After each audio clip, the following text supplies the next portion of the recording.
My name is Henry Nilges, and I was born in Loose Creek down here in a brush holler, same place my dad was born, same room, I guess. My dad's name was Hubert J. Nilges, and my mother's name was Sophie. I was going to tell you about where the home place is down the valley here, and it's a log house. And halfway between the house and the creek, there was a good spring that never went dry. It ran about 1.5 inches thick and foot or 1.5 feet wide. And it didn't go dry till here the later years when everybody drilled wells. Then it kind of slowed up, and then it went dry. And Dad said they built one room out of logs first. And then a little later, I guess they needed more room for something. They built another log house about 11, 12 feet away from the first one. And then they boxed in between the two rooms. Then they had 3 rooms in a row. And then I guess they needed more room yet. They had the kids coming, and they put a few more logs on top of the logs that was there, and they had an attic, and the kids had to sleep up in the attic. But they had to go outside and climb up a ladder through a hole to get to the bed. A little later on, they needed some more room, so they tore the roof off again, and they put some more logs on, and they put all the way up, make full rooms upstairs, and then they had 3 rooms in a row. And then later on, they built a little room just north of the north entrance, but there was a hall between there, and that was a summer kitchen. That way they used the kitchen in the summer, and it wouldn't heat the house up. And that old log house with them wide, sometime long time they put stringers up and down and nailed weatherboards on it and painted it. Pretty good windows in it, and with them big walls, it was cool in there. It was a comfortable house. And it's still sitting there. There's still people living in it. And that was the first logs was built around 1880 or 1840, and but part of that house is that old. I guess they had to make it bigger. The kids got bigger, got more of them.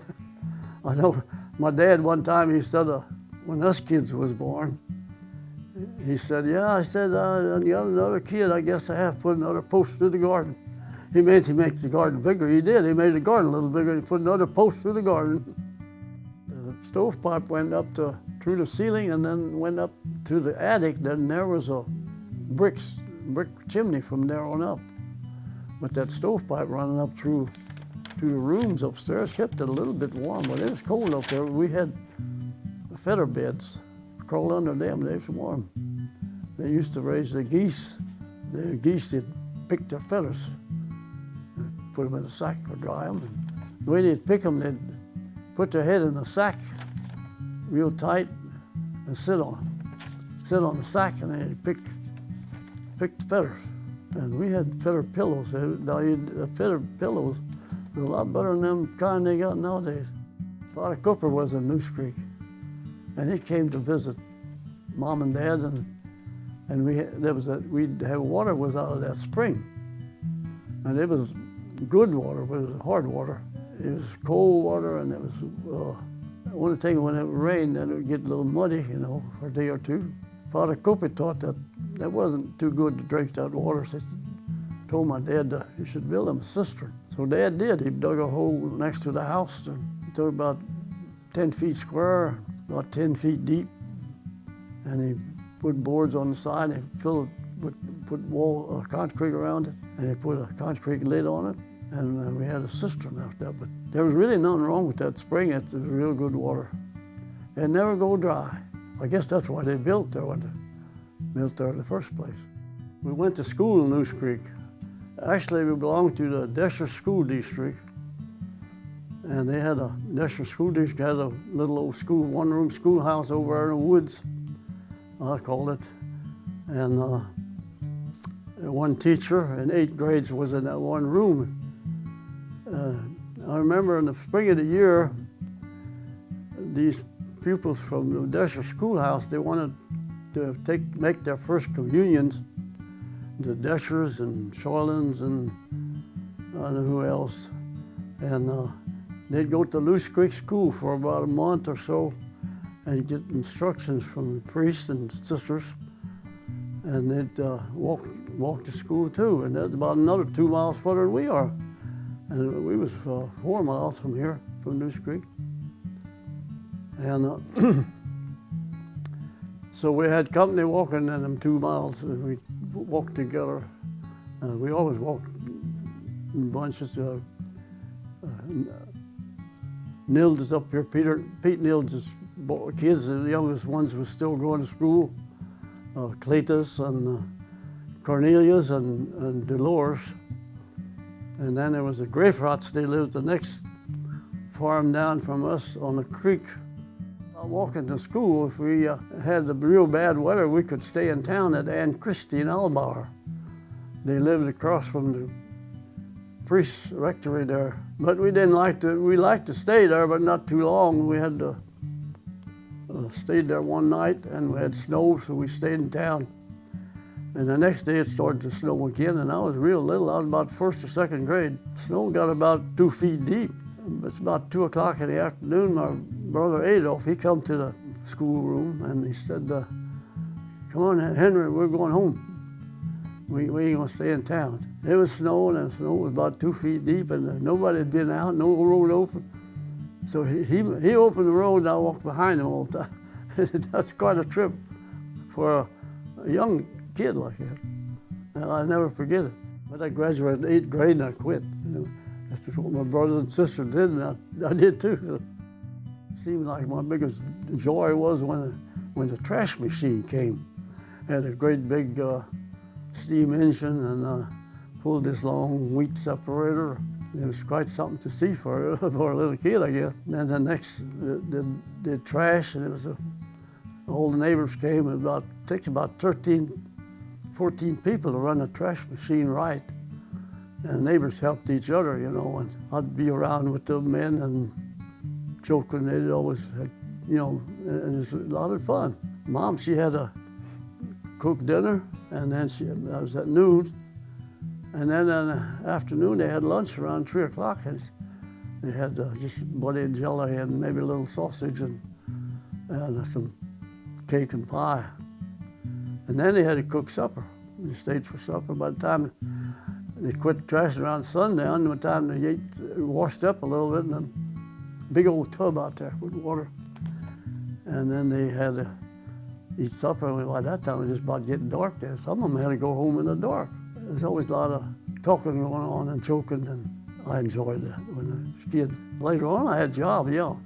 Not the first job I had with that would be to bring everybody a drink of water. You know, and after they was trashing an hour or so, you go around with a water and give each one a drink if you wanted to. It's always hot weather, you know, when they trash. Well, later on, I did it myself. I trashed when I run the farm after I come home from the Army. I run the farm well, I stayed there. But the trash machine, the last time I trashed was in '54. That was the last time I trashed. I bought a little combine, and I combined my own. In the fall of the year, we always made molasses. I can't remember, but I thought we made about 20 gallons. We had a molasses cooking outfit, belonged to us and Slonkenstein's, the neighbor, and then Henry Hostler. And it was moved from one farm to the other. I know we had to plant that sugar cane, and we cultivated with a team and cultivator, but there was always hoeing to do because that sugar cane was a fine stem when it growed up, and you had to put in a hoe with a hoe to keep the weeds and grass out of it. When we got ready to make molasses, we had to strip the leaves off. We cut the stalks off and laid them on the ground, and then haul them to the shed and put them in the shed. And first we had to cut the seed off the top and left that in the field. We'd run it through a press. We had a press that had with one horse roll around the circle around the press. And we usually cook it in one day, but sometimes we had to cook 2 days. That was quite a job. And us kids always had to work with it, you know. We finally quit around 1950. No, that was just for the family. They put that in jars, about, I don't know, 8, 10-gallon crocks, or whatever they call them. In the wintertime, it was cold, and we had it sitting in the cellar. And you go in the cellar, you'd have a great big heavy spoon, stick down there, and then take a spoonful and had to roll it up, and it'd come up and make a big old roll and put it in the pot. Take it home and set it on where to get it warmer. And that's what we eat. Put some butter on it and some molasses. And molasses got a lot of protein. Yeah, we hunted a lot. We hunted a lot of squirrels in the summertime. And in the fall of the year, we called it coon hunting, but there wasn't no coons much around in this part of the country. And once in a while, we'd get one. We thought we really did something. Otherwise, we'd just catch a bunch of possums. We'd mail them to St. Louis to a fur company. We'd get a couple $2 a piece for them. That was all a little extra money. The money was hard to get, you know. We lived by a creek, the Brush Creek, and at that time, the Brush Creek it had holes, and water holes that stayed biggest part of the summer, and when the summer got dry, a lot of them went dry, but one of them was down in our lower field that had a spring, and it would stay water in there, and it's about 3 feet deep. And there was little perch in there. And sometimes the little catfish was big enough. We'd fish with worms and hook and catch them perch, and sometimes we'd get enough, you know, worth putting in a pan, you know. And they really taste good too, you know. There was a bunch of trees there. We'd fish them perches. They'd kind of hide under them roots, and we'd let our bait down along there, and they'd come out, and that's the way we'd get them. And then later on, we'd fish in the mares. We'd go down there and fish, and we'd walk down there. It's about, I guess 2.5 miles. In the wintertime, we made panas, and it fried kind of crusty, and we'd get a couple pieces of panas and lunch bucket, but otherwise we didn't. And we had made summer sausage too. We got summer sausage that was made out of hog meat. No, we butchered what we needed. Well, we even butchered maybe 3 hogs. We butchered 2 hogs earlier and around 1st of December. And then a lot of times we butchered another hog a little later in January, February. And that way we make sausage. And then we had sausage all winter. We had a big, nice smokehouse that was tight. There was racks in there you could hang meat on. And for smoke, we had an old broken off cast iron pot. And we'd just take coals out of the cook stove with a shovel, put it in that broken pot, and put some hickory chips on them. And then Mama had a can of water sitting there, and she would take water and push it on there, and it'd really smoke, you know, and that smoke stay in there. You'd have it once a day. You'd have to kind of check it, maybe raise some more smoke, but that's the way we smoked the meat. Maida had a recipe that put salt and what it was, pepper, and we wrapped it. We rubbed it on there did a lot of rubbing, and then we wrapped it in a brown paper, like you get feed in it, kind of paper sacks, and put strings around it, and then we put another set of paper around it and tie some more string on it, and then like the hams, you had a hook in them, and but you had to hang the hook down because the salt would melt and penetrate the meat, and it would run down slowly, and it would drip a little bit, not much, but that way you'd get in that part where the hide was still. Then we always just took the hair off the hide. You know, we never did butcher hog skinning them the way to do now. Yeah, we scald them in a wooden barrel, about 3 men, put them in and out, and then hang them up and gut them. And Dad always planted about 100 pounds of seed potatoes, and when we'd eat the potatoes, we'd put them in the cellar and bins, kind of work that ground after you had potatoes dug and then get it smooth, you know, and he'd go out there with some turnip seed and sowed turnips. And in the fall of the year, we had all kinds of turnips. I guess there's nobody around anymore that even knows what that is, but we had sour turnips. And we had a machine was made out of wood, and a rod was hammered flat, but not right on the end, and then it was, you could stick it in a hole, and over here you had to put it in a slot and let the little key down, and then you had a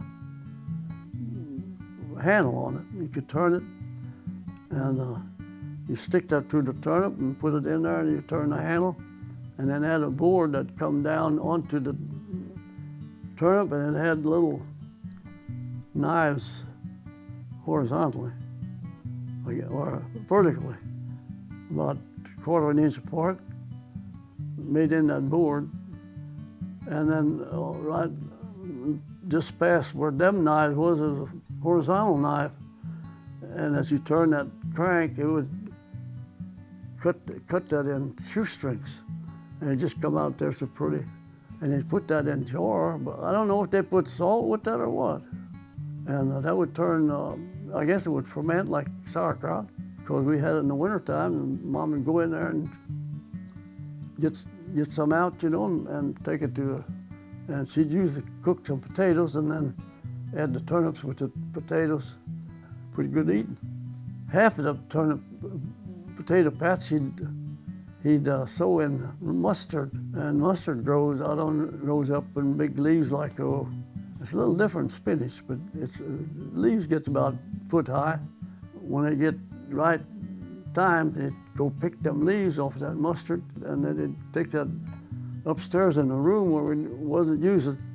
They put papers on the floor and they'd lay that on there and they'd dry that. And when they get good and dry, you got them up and put them in a cloth sack, something like a pillowcase or something, and tie them shut and hang them up. And when she wanted some greens in the wintertime, she'd go and get her a bowl full of them leaves, dry leaves, and then take them to the kitchen and put water on them, and then cook some potatoes and cook the greens a little bit, and it tastes almost like spinach. But there must have been an epidemic of smallpox going around, and we was home, us kids and Mom, and a doctor came. And he said he wanted to examine us for smallpox. So we did. We left him examine us for smallpox, and we didn't have smallpox. And he said, well, where's the father at? Well, he said, he's down the field working. And he said, he was supposed to see everybody. And then Dad came home, and I know it was hot because he was wringing wet with sweat. I can still remember it. And the doctor told him to take his shirt off. He took his shirt off and he had a great big sore on his back. Anyway, he said, well, you got smallpox. So he said, I got to quarantine your family. So he went and got some cards and he nailed one on the screen door. And no visitors. For 3 weeks we had to stay home, and no visitors. And we had everything what we needed to eat. We had stuff in the cellar, and we had meat in the smokehouse, and we had the flour in a barrel, and baked bread, and we had milk, and we had butter. We had all, except one thing we didn't have. I can remember that, that's funny, but every morning we ate oatmeal, and we was out of oatmeal. So I sent one of us boys up to the neighbor and told him, now if you all go to town, he said, you go by the store, you bring us some oatmeal. Oh yeah. So I can remember next day or two, he come down, he had a box of oatmeal. He handed it over the fence, yard fence.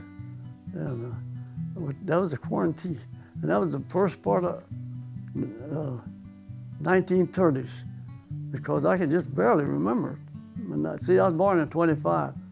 When I was 18, I got a letter I had to report to Jefferson Barracks. We met in Lynn, went on a bus. I passed was 1A or A1, I don't know what they call it. And come back home, and then I got another letter like a week or so after that. I had a report, Jefferson Barracks for induction. That was in January. Well, they give us a bunch of shots and stuff, they give us clothing and stuff, and then put us on a train and went down to Camp Blanding, Florida. We were supposed to have 20 weeks of basic training, but they kind of cut it down because there was the war was going on pretty heavy over in Europe and also in the Pacific. They was losing a lot of men, so they cut it down to 16 weeks, and they was sending them back out. But for some reason or other, they didn't want me. They sent me to Mississippi to join the 65th Division, and it was a division was built up in that Camp Shelby. That was in August. I got over there in Mississippi, and we was there till November. And then we got orders that they was going to send the whole division overseas, but we didn't know where we was going. No. We did a lot of training as a division, you know, troops here and military here, or artillery here, mortar here, or, you know. And I was made first gunner on a 81 millimeter mortar, and I was kind of glad of that because mortars, they're always a little bit behind the front line. We boxed it all up in wooden boxes and sent it off on a train. I guess it went to New York, imagine. In a week or so, we put us on a train, and as they call it, a troop train, and went to New York from Mississippi on a troop train. And there was boxcars, they was converted, you know, and it wasn't nothing fancy. Christmas Day, I was in New York. We got some more shots and stuff. We was just waiting for a boat. And they gave us passes to go to New York City. We had to go on a ferry, and the ferry went down to New York Harbor, I guess. And then where it anchored to the harbor was 10th Street. You walked 10 blocks up that road we walked, you know, it didn't bother us. You get to Times Square, and then we kind of messed around there. Me and another guy from Texas went together, and we didn't do much besides just walk around and see what it all was, you know. They had right there in Times Square on the corner, they had a USO, we could go in there, and they had little smacks and stuff. I was there on New Year's Eve, but they didn't drop that ball like they do now. But they had a lot of bars, you know, around Times Square. And we just kind of went from one to the other and didn't drink much. And then the next night went there again, and we just walked down the street and we met an old lady. And she talked to us because we were soldiers and asked us where we were from. And she wanted, I guess, to be good to us. She gave us each $5. She said, you go and get you a good meal or go to the show. And $5 at that time was a lot of money. Then after the picture show was over, they opened up a stage and had a great big orchestra that played.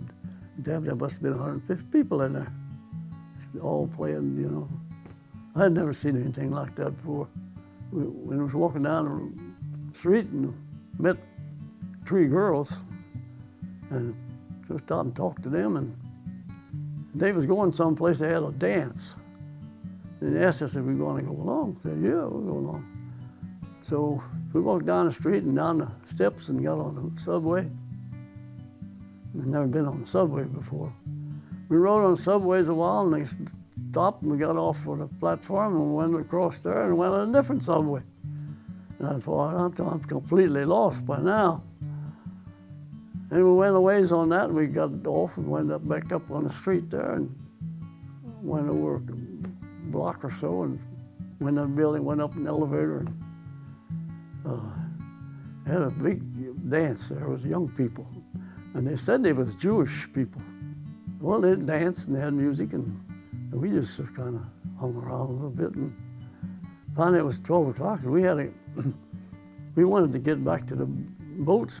But I remember when it was 12 o'clock, they turned the lights out and for about a minute. A lot of kissing and stuff going on. We told them girls, we gotta go. Well, she said, go down here and get back on that. When we come up on the subway, go back down there, and you ride the station to, I don't know, certain number. You get off there and you get on the other one, and then you ride that to another number. Get off there and you go back up on the street and you'll be back where we was. And boy, I didn't know if I was gonna make that or not. And we did, by golly. And then the next night, I remember that too. Everybody had got a pass or two, and I guess they spent all their money. And nobody had any money no more. I had a couple bucks yet. Anyway, they said, a bunch of us there in the barracks said, we'll play poker, and whoever wins all the money can go back on a pass. So we played poker, and I got pretty lucky. I broke everybody. So I had enough money to go back again, me and my buddy. I had $15. Got out of them playing the poker. And then the 10th of January, just one night they loaded us on the truck and they got off there and they were all getting in line there, and as they moved us on, you know, and we had our duffel bag and stuff with us. And I noticed it kind of went up, it kind of went up, you know. And when I got up there, I noticed I was on a boat. As you come up, they'd had a list, and they'd say, Nilges, and then you'd have to answer Henry. Nilges, Henry, yeah, I'm going that way. Well, we were on a boat for 14 days. And we were supposed to go to the Battle of the Bulge. And they was really losing a lot of soldiers there. Hitler making his last stand for oil. And if he'd get that to where he wanted to go in Belgium and get that oil, he was in good shape again. He's running out of oil.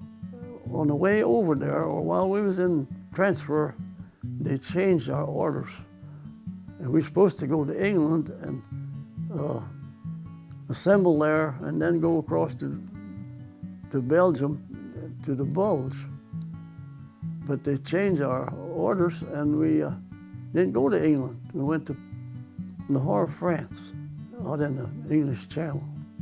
They parked that big boat in the channel there, and they had these little boat-to-shore boats, hung a ladder down along the boat, and you get down in there, and they'd put about 30, 40 people in there, I guess. They'd drive to the bank and let the end gate down and walk off. And I guess they can't get all the way to the edge of the water, and you had to walk through the water about that deep. And it was zero weather, middle of January, and it's snowing. And they walked us for a ways, and then we stopped, and then a bunch of trucks coming. They loaded us on trucks, but our feet was wet, and them trucks was iron beds. Damn, my feet got so cold. Anyway, we rode them trucks, and about daylight we got to a great big field, and they had all the tents strung out over the field, but they was laying on the pile. And about 6 inches of snow, and it was snowing, and they assigned us to a pile of canvas there, and we had to scrape the snow away with our shoes and put the tent up, and man, it was cold. And then we had to go out in the middle of the field. They had a whole bunch of cots. Each one got a cot, and there was about 12, 14 people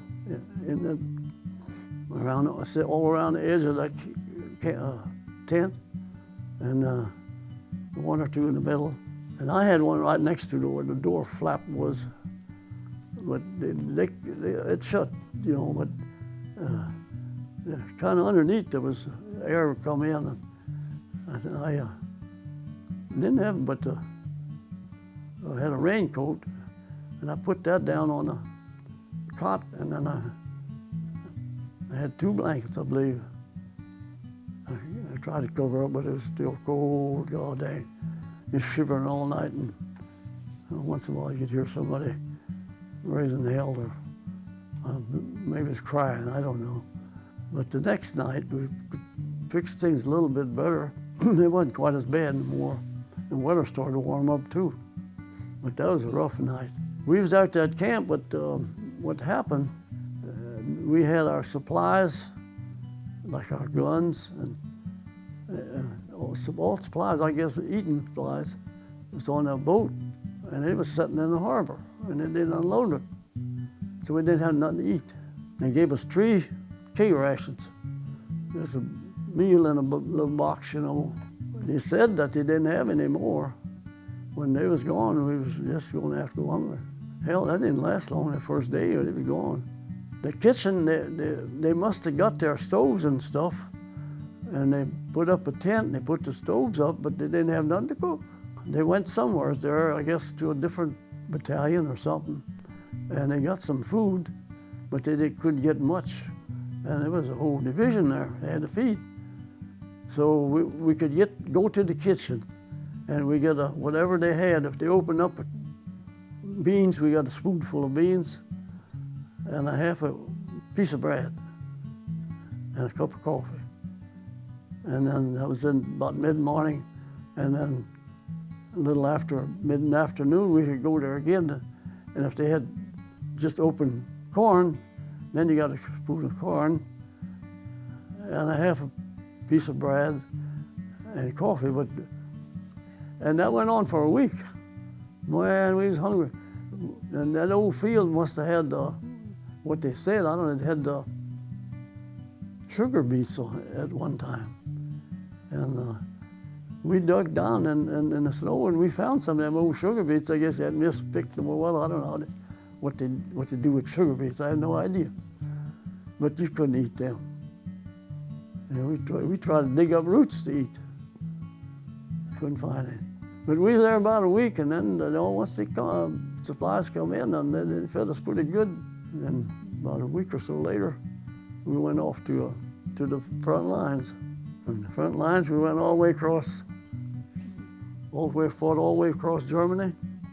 There was always such pockets, you know. They wouldn't give up. And went all the way across, the corner of Austria. Yeah, we opened one of them.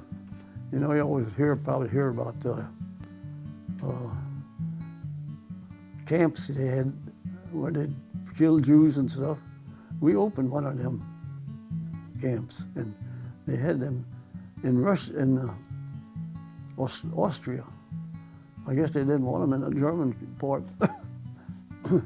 Yeah, we went by. We didn't get off I rode a pickup or Jeep, and I went by there, but I didn't go off and look around. I just seen they had a big fence around there, and buildings, and they had just opened it up that afternoon.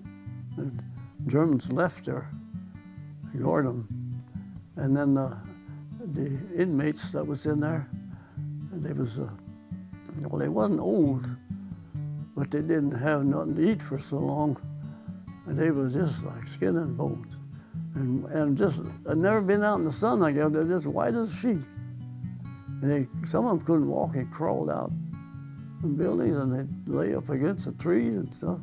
We just went on by, but there was people coming behind us that would take care of that and try to give them something to eat or not. But I think some of us that did stop there, I heard them say they tried to give them some of them K rations we had, but they wasn't no good for them. People didn't have nothing to eat for a year or two. It probably damn near killed them.